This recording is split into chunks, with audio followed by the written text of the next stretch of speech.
దేశమంతా మోదీని గద్దెదించే wave నడుస్తోందన్నారు CPI జాతీయ కార్యదర్శి నారాయణ.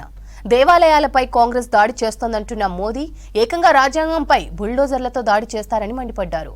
బీఆర్ఎస్ పరోక్షంగా బీజేపీకి అవకాశం కల్పించిందన్నారు. కేంద్రాన్ని వ్యతిరేకిస్తే వారిపై కక్షపూరితంగా అప్రజాస్వామికంగా మోదీ కేసులు పెడుతున్నారన్నారు.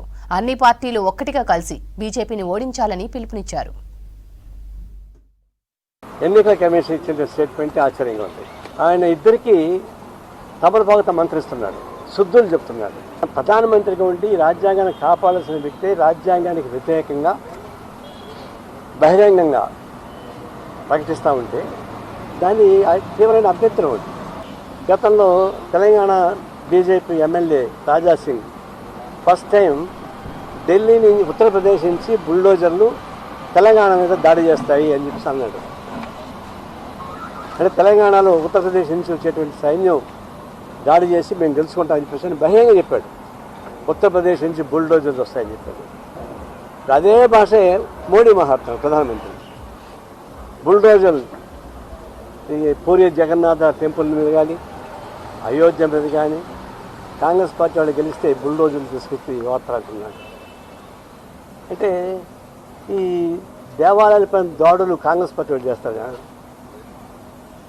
ఎన్నికల కమిషను ఇద్దరిని ఒక ఘాట కట్టేసి, అంటే పులిని మేకని ఒకే ఘాట కట్టి ఇద్దరికి మంత్రాలు చెప్పేటువంటి పద్ధతి కరెక్ట్ కాదు. ఈసీగా మీకు యాక్షన్ తీసుకోవాల్సింటే ఎవరు రాజ్యాంగానికి వ్యతిరేకంగా మాట్లాడుతున్నారో వాళ్ళపైన యాక్షన్ తీసుకోవాలి తప్ప ఈ మెత్తక వైఖరి మాత్రం కరెక్ట్ కాదని చెప్పేసి కోరుతాను. సిపిఐ ఆమ్ ఆద్మీ పార్టీని కాంగ్రెస్ పార్టీ సపోర్ట్ చేస్తూ ఉంది. ఇక్కడ చూస్తుంటే కేజ్రీవాల్ ఎంత ఉంటాడండి, మోడీలో సగం ఉంటాడు, ఆయన ఒడ్డు పొడుగులో సగం ఉంటాడు. ఆయన చూసి ఎంత భయపడిపోతున్నాడు, ఎన్ని రకాల కేసులు పెడుతున్నాడు. చివరికి సెకండ్ని ఉపయోగించుకొని యుద్ధం చేసేట్టుగా మహిళలను ఉపయోగించుకోవడం కేసు పెట్టడం ప్రయత్నిస్తుంది. ఇంత రీచమైంది. మహిళా నాయకురాలు కూడా ఉపయోగించుకొని కేసు పెట్టడం. 100 కోట్ల రూపాయల అవినీతికి ఆయన జైల్లో ఉంటాడు, 1000 కోట్ల రూపాయల అవినీతికి జార్ఖండ్ ముఖ్యమంత్రి జైల్లో ఉంటాడు.